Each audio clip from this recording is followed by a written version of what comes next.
Halo sobat oprek-opreker, balik lagi bersama gua si teknisi belibet. Enggak sih, nggak tahu gua belum ada sebutan, kalian tinggal sebutin aja. Tapi emang gua ngomongnya suka belibet ya, gua disclaimer di awal karena emang gua kayak gini orangnya. Jadi ya semoga aja kalian paham dan gua bakal berusaha seminimalisir mungkin untuk belibet agar kalian paham gitu. Nah, jadi gue di sini mau ngasih step by step dasar buat kalian yang mau oprek Redmi Note 9 biar jadi nggak salah langkah, biar nggak botlop, biar nggak hilang email dan lain-lain. Nah, gue bagi menjadi 4. Yang pertama itu backup email.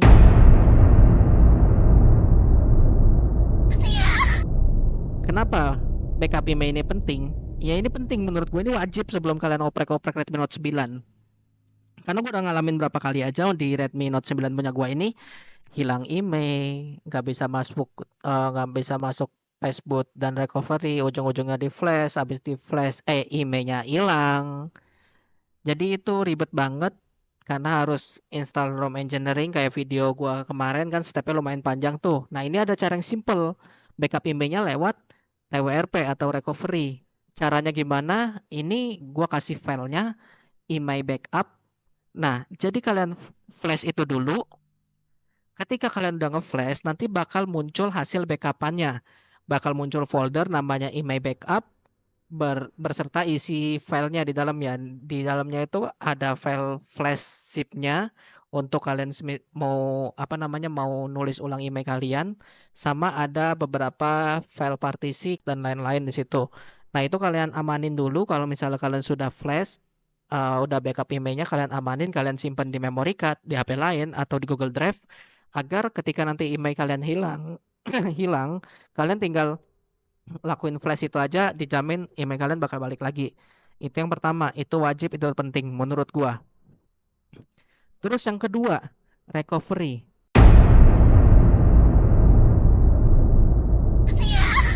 Nah, untuk recovery ini juga penting cuy, karena kalau kalian salah install recovery, itu bisa nyebabin HP kalian gak bisa masuk recovery, gak bisa masuk passboot, pokoknya stuck di logo Redmi aja. Karena gua juga kemarin ngalamin kayak gitu dari Android 11, pakai TWRP Android 11 nih. Terus gua install custom ROM Android 13. Itu langsung stuck, nggak bisa masuk recovery, nggak bisa masuk fastboot. Maka dari itu gua langsung flash dan ketika di flash emailnya hilang. Nah, makanya kenapa gua saranin di awal itu kalian harus backup email dulu karena ya kejadian kayak gini ribet, nanti bakal install ROM engineering lagi. Stepnya kan panjang tuh, yang tutorial gua kemarin kan stepnya panjang tuh, jadi ribet. Makanya gua kasih tutorial yang simple di awal tadi dan buat jaga-jaga kalau misalnya kalian kejadian kayak gitu. Nah, untuk recovery itu sendiri, ROM-ROM sekarang ini dia udah ada recovery bawaannya. Kayak contoh yang gue pakai ini ada Rising OS, nah itu ada recovery tersendiri. Terus ada Halkan ini juga sama, ada recovery-nya sendiri. Tapi minusnya recovery bawaan di orang itu nggak ada, nggak kayak TWRP. Nggak kayak TWRP kita bisa nginstal lewat memori internal, bisa lewat SD card, itu enggak. Jadi nginstalnya itu lewat ADB seedload. Nah, minusnya itu. Waduh bang, ribet dong kalau kayak gitu. Iya emang ribet, tapi emang ada juga recovery yang dibangun khusus untuk customer yang terbaru. Contohnya TWRP ini juga ada, tapi minusnya itu internalnya itu nggak kebaca. Ya mudah-mudahan nanti kedepannya fix ya. Tapi ya untuk sementara ini gua nggak begitu apa ya nggak begitu terganggu sih karena lewat PC lebih enak. Data-data gue juga rata-rata gue backup di komputer ya. Jadi gua nggak terlalu terganggu. Ya mungkin kalian yang nggak punya PC atau apa, solusi keduanya itu ya pakai memori internal ya. Internal memori eksternal maksudnya. Jadi biar kalian nggak ribet. Terus yang ketiga,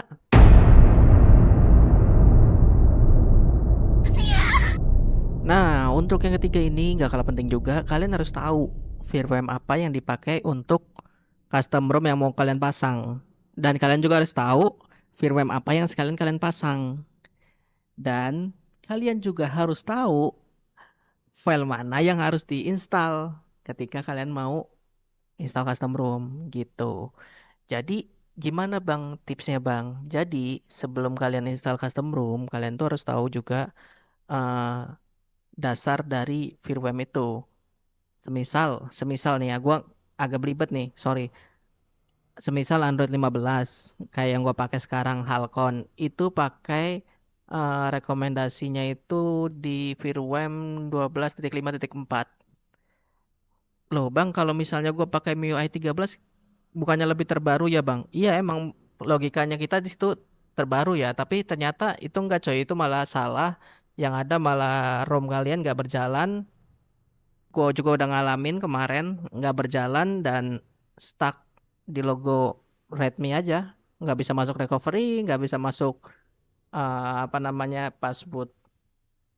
Jadi ya itu firmware itu penting. Jadi bukan berarti kalian udah install firmware yang terbaru kayak Android 13 atau 15 nggak tahu lah. Android 13 MIUI 13 gitu. Itu kalian harus install juga sesuai yang custom ROM itu mau ya. Karena kalau enggak ya jangan komplain kalau misalnya nanti HP kalian break, bootloop atau ya ada bug gitu. Gitu. Terus apa lagi ya? Nah, ini nih, ini opsional sih sebenarnya. Tapi nggak kalah penting. Apa tuh, Bang? Memory card.